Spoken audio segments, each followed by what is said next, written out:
had messages waiting to be played. You have 3 messages. Hey, Collard, it's me, your favorite editor. Guess what? I'm gonna give you a second chance. I need somebody to write the TV column. Pays lousy, so what's new? If you're interested, drop by the office. In fact, drop by the office anyway. We have to talk, Nico. That story of yours I spiked. It won't go away. You've made some dangerous enemies out there. Hey, Nico, it's your old pal. I mean, your new pal, George. Whoa, Ireland. It's a whole different country. And I got some amazing news for you. Gem of a story, in fact. Oh, gotta go. Yeah, fella here's got a drink lined up for me. See you tomorrow, Nico. Slàinte. Yep, only here for a day and I'm speaking the lingo like a local. Mademoiselle Coulard, this is Imelda Carchon. I wanted to thank you for being so understanding when... Come to lunch, why don't you? Tomorrow. I might have more news. There's a Monsieur Merlon coming to see me this evening. He says he knows why Pierre was murdered. In fact, he'll be here shortly. I shall let you know what he says. Goodbye, dear girl. Till tomorrow. Merlin? Oh my God. Merlin's the killer. I better get over there and warn her now. When it came to being two-faced, Imelda was up there with the best. I owed her nothing, but I couldn't just let her die. I arrived to find the Palais Royal courtyard deserted. I only hoped that I'd beaten the assassin here. I had to warn Imelda before it was too late.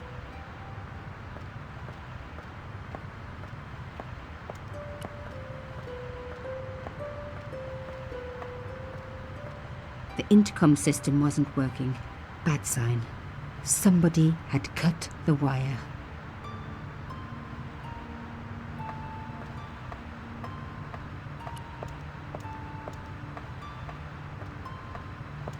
That broken window looked like the best way in.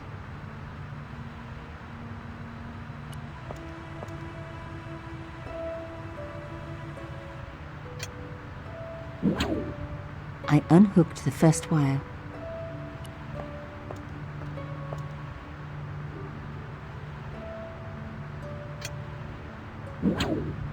I released the second wire. Even with both wires removed, the statue remained upright.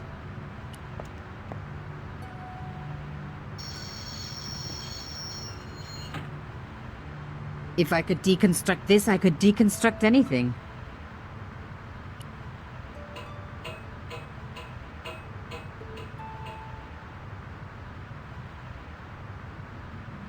The plastic sheet was thick and strong. I'd need more than my hands to tear it.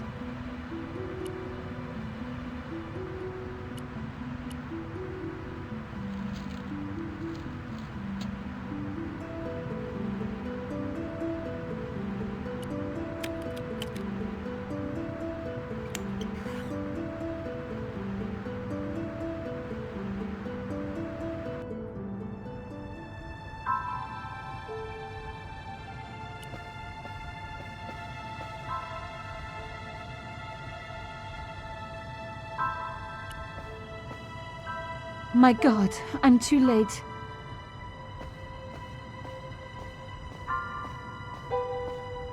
Imelda. Oh no. Nico? Don't worry, you're going to be all right. You know that isn't true. It was Merlin, wasn't it? Dressed as a cavalier. Absurd. You came to warn me, didn't you? I must be crazy. Let me see you, Nico. All this time you were just using me. Which one is the real Imelda?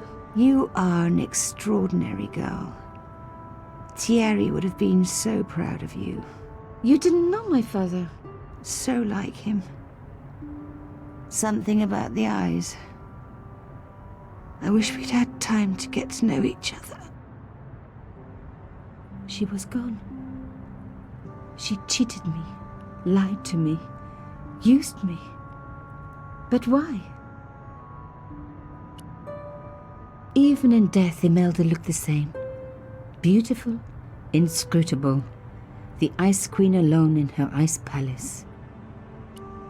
I opened it. Inside was a tiny gold key. I took the key. I had to leave. I knew I could never return.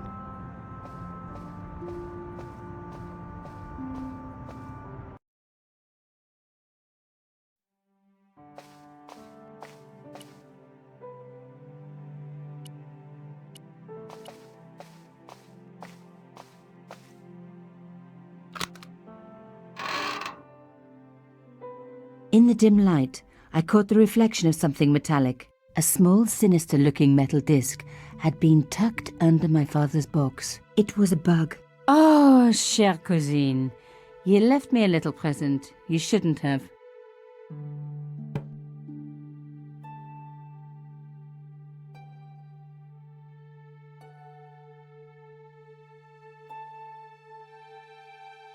You don't scare me. Espèce de...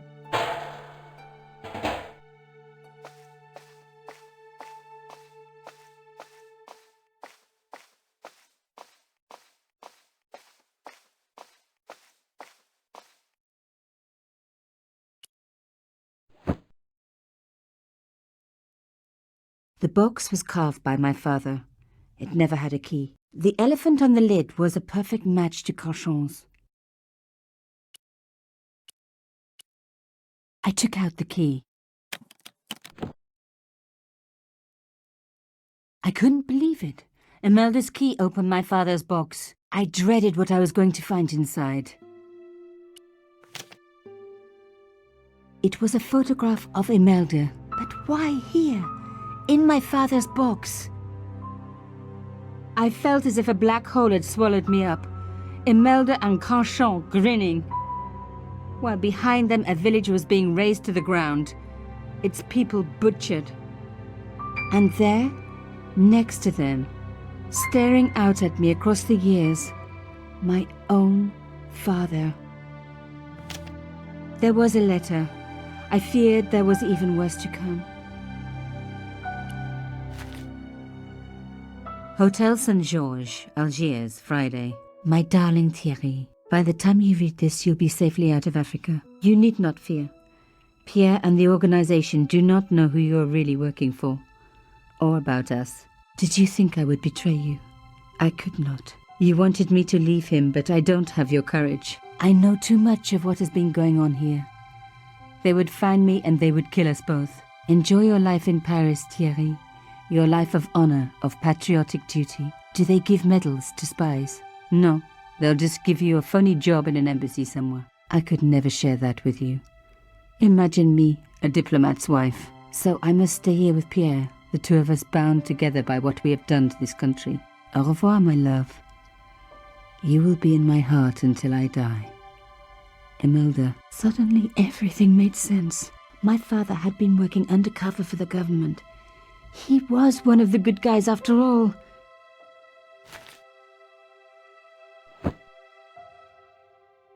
He and Imelda must have fallen in love.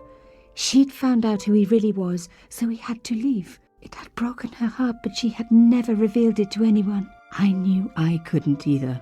Whatever he was doing, he'd had good reason to keep it secret. I decided I would respect that and tell nobody.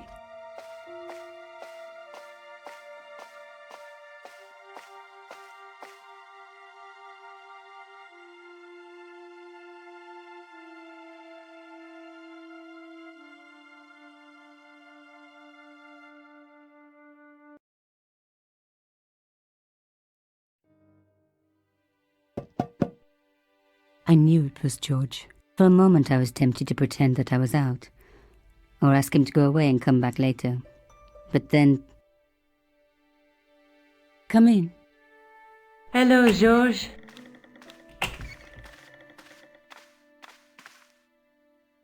So, where did you stay last night? At McDevitt's. I got to drinking with Doyle and a couple of the guys. That explains why you look so ill today. Did you get any sleep at all? Not much. I had to share the room with another guy. Did he snore? Hardly. He was dead. And you say Pigram has disappeared? Without a trace. But my visit wasn't a complete waste of time. Pigram's gem? The Templars' gem. Whoever Jacques Marquet is, he's in for a disappointment. Jacques Marquet? He's the guy who should have collected the gem from Fitzgerald. What are your plans? I want to find out who, what, or where Montfaucon was. All I've got to go by is the name and a picture of a hanged man. I can't sit here all day, much as I'd like to. Okay. Don't forget to look for Lopinot at the Krun Museum. And why don't you see if Rosso has heard anything? Okay. Anything else I can do for you while I'm out? Shopping, a trip to the laundromat? Just take care of yourself.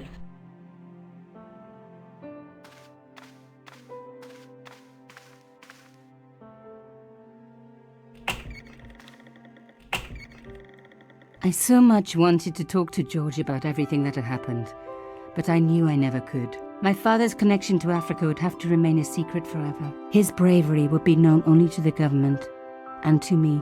Revealing it would just damage his memory. People would take the story and twist it. Before long, he would be the villain and Carchon would be the hero. I know how they do that. I'm a journalist.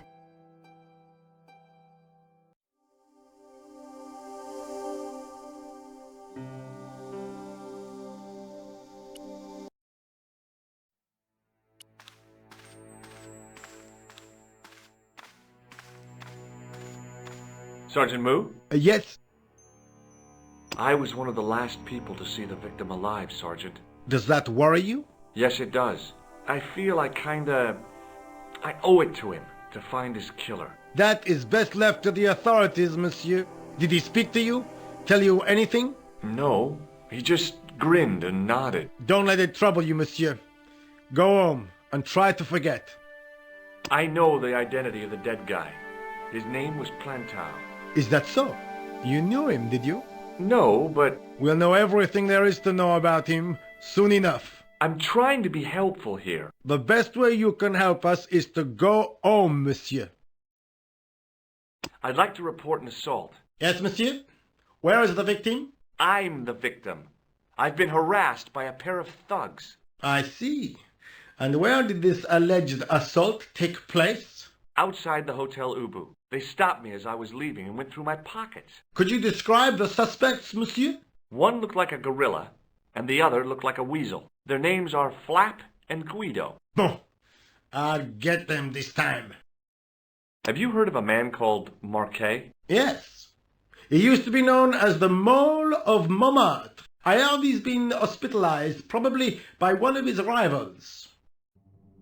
Which hospital was Marquet taken to? The Hagenmeyer Clinic, in the Avenue des Hérissons. Why was Marquet known as the Mole of Montmartre? Because he lived in Montmartre, I suppose. Yeah, but why the mole? I don't know. Maybe he ruined people's lawns. Do you know a man named Khan? He's a shifty-looking guy with a scar on his left cheek. No, monsieur. He also calls himself Thomas Merlin. I'm sorry, Monsieur Stobart. I don't know him. Has this man any connection with the bombing of the cafe? Yes. I believe Khan was the name he used when he hired the clown costume. See you later, Sergeant.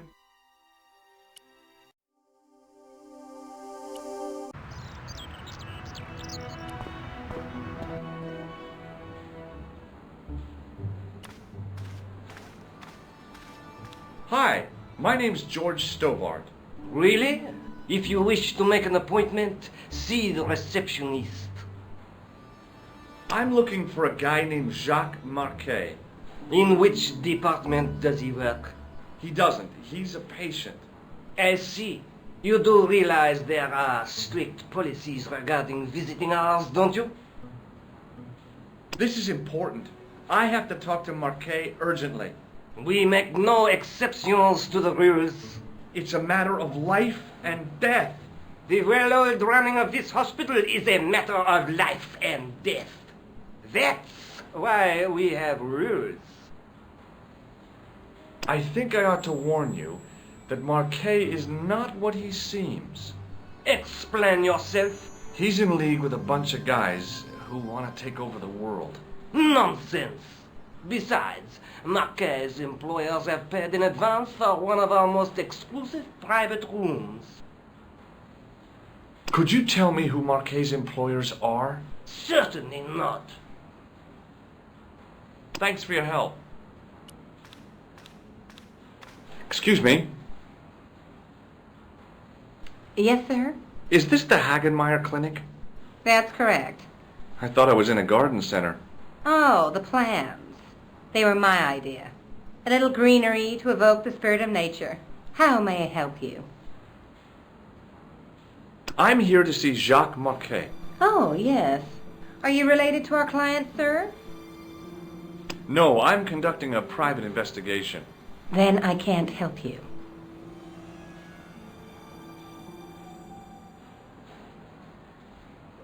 Look at this ID pass. So you're Merlin. Marquet's been asking for you. For me? Yes. He was shouting your name when they brought him in here. Now, let me see. He was on Ward B12, as I recall. Oh, he's being transferred to... Oh, dear. He's on Ward J2. That's Nurse Grendel's ward. Thanks for your help, ma'am.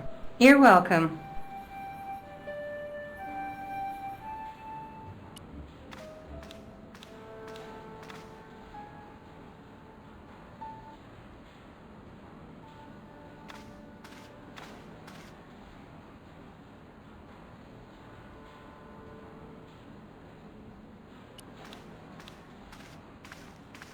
Excuse me. Yes, sir? What's so bad about Nurse Grendel? She runs that ward like a South American prison. Keeping a well-disciplined ward isn't a crime, is it? Well disciplined. In the discipline and punishment stakes, she'd whip the butt off the Marquis de Sade. Everything, I mean everything, is done to a strict routine. 6 o'clock alarm call, 6:10 bowel movements, and woe betide anyone who doesn't have a result. Those patients of hers are like Pavlova's dogs. She sounds like a real nightmare. And then some. Thanks for your help, ma'am. You're welcome.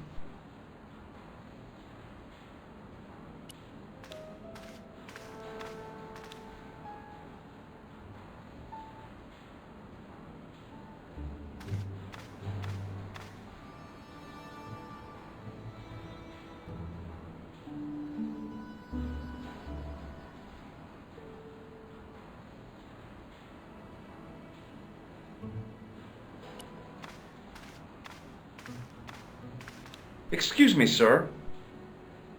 Thanks for your help. Excuse me. Yes, sir? If Nurse Grendel is that bad, how come the authorities tolerate her? She's like part of the furniture. I was beginning to get the picture. This woman was jealous, with a big green capital J. How do I find Nurse Grendel's ward? Down the corridor on the left, turn right at the senior consultant's washroom. Right again at the executive coffee lounge. Bear left past the administrator's sauna. And turn left at the end. That's J2. And good luck. Thanks for your help, ma'am. You're welcome.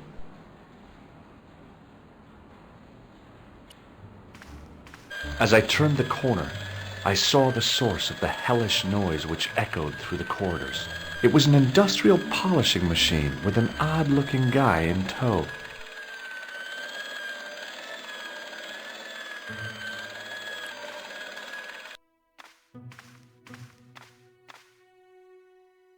Oui, monsieur. Is this Ward J2? It is, but you're not supposed to be here. We have strict rules about visiting hours. Can't you make an exception? I've come all the way from California. You must speak to the doctor. I can't wait that long. What if he snuffs it? You can't talk like that here. This is a hospital. You will have to leave.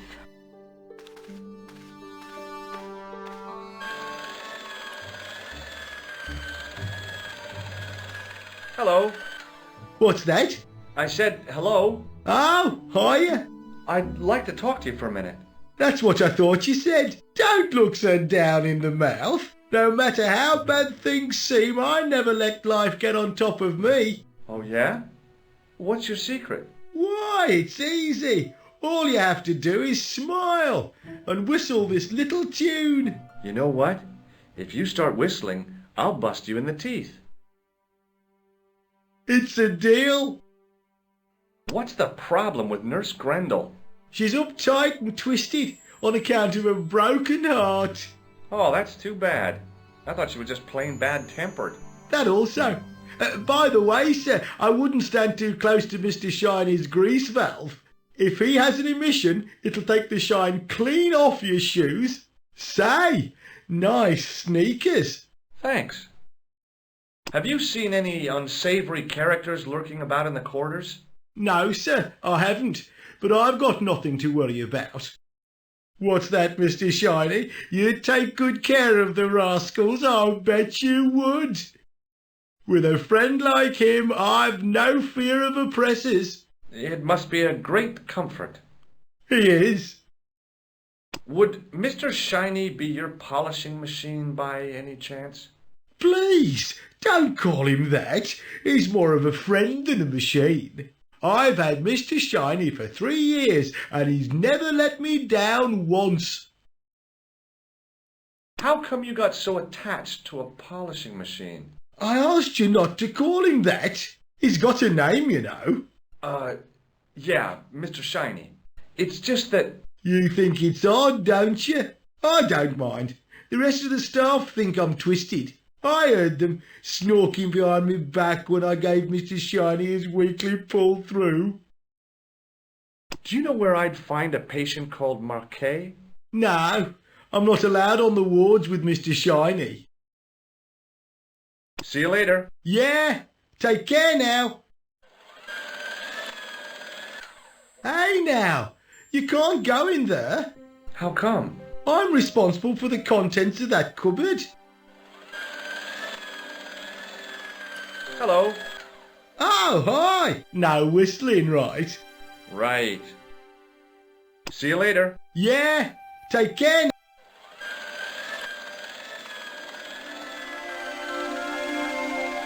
As I tugged the plug out of the socket, the polishing machine coughed, spluttered, and died.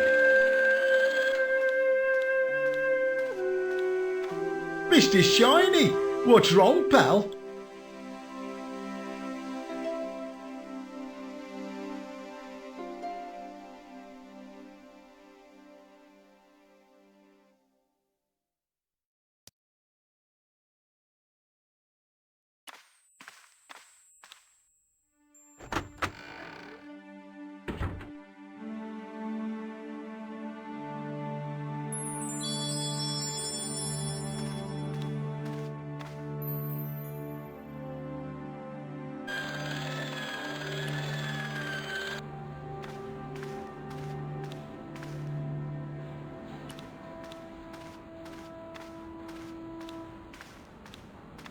Excuse me, sir. Aha! Just the man. You must be the new boy. Yeah, I must be. Well, stop wandering about and make yourself useful. Bunny, come here, boy. This is Benoit, my nephew. Can I trust you to look after him? Do your own babysitting, Gramps. Who do you think you are, anyhow? I am Felix Hagenmeyer. And may I say what an honor it is to meet you in person, sir. You are on my medical wall of fame. Right up there with Pasteur and Leary. I look on it as a privilege, no, an honor, to look after your nephew, sir. He is fresh out of medical school. It will open his eyes to see a real doctor on the job. I'll bet. Show him around. Let him see some real suffering.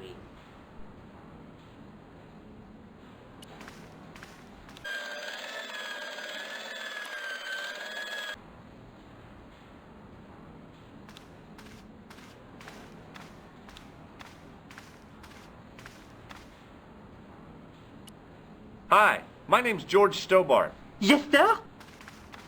So what's your name, kid? Benoit. They call me Bunny. Bunny? Jeez, and you don't mind? Oh, I've gotten used to it. Okay, Benoit, you're gonna help me. Anything you say, sir. Do you know anything about a patient named Marquet? No, sir, I don't know much about any of the patients. I've never met a doctor who admits that he's only human. I'm only a trainee, sir. I'm sure I'll get the hang of things. Do you know the nurse on Ward J2? No, monsieur. This is my first day here. I can't wait to get my hands dirty. I was talking about treating my first patient, of course. I didn't mean I'd get my hands dirty with a nurse. Shut up, Benoit. Okay, sir. Follow me, Benoit. I'm right behind you, sir.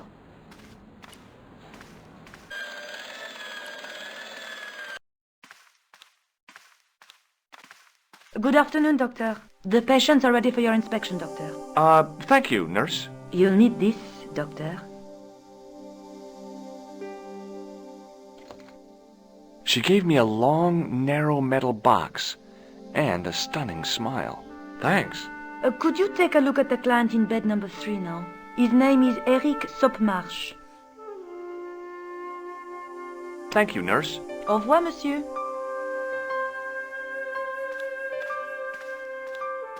Doctor!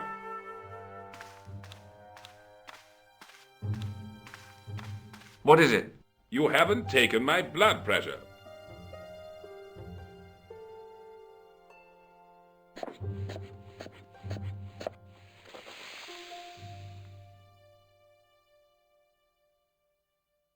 Seems fine to me. You're not doing it right. Of course I am. No, you're not. Dr. Monroe never did it like that. I can't take a satisfactory reading while you're excited like this. I'll come back later.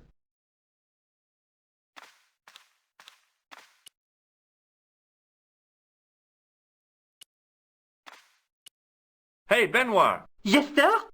Here, take this pressure gauge. Thank you, sir. What do you want me to do with it? Well, keep it safe until I think of something. Follow me, Benoit. I'm right behind you, sir. Hey, Benoit! Yes, sir? Do you still have that gauge I gave you? Ah, yes. What do you want me to do with it? Use it on Eric Sopmarsh. Okay.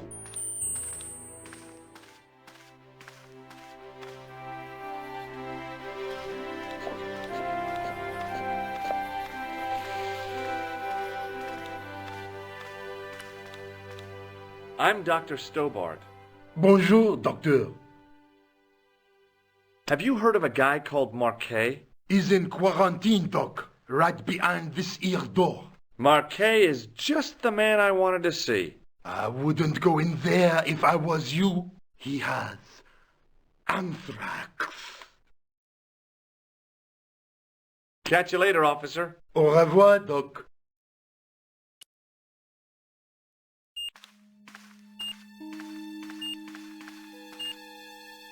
Marquet? Yes, I am Marquet. I've been expecting you. You have? Well, what are you waiting for? Get it over with. I just want to know what I should do with the gem. The Lahmar gem. Yeah, right here in my pocket. I thought you were one of the assassin. Not me. I never inhaled. So, you were sent in my place? Yeah. You could hardly make the trip to Ireland in your condition. What should I do with the gem? Deliver it to the Grandmaster. Quickly tell him that I have found the tripod.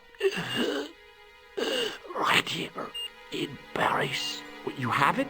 Not yet, but it's being taken care of. I hired a couple of stooges with a flair for petty crime. Would that be Flap and Guido by any chance? You know them as for Klausner. He has gone off to Syria on a wild goose chase. They have geese in Syria? He has a theory about the location of the...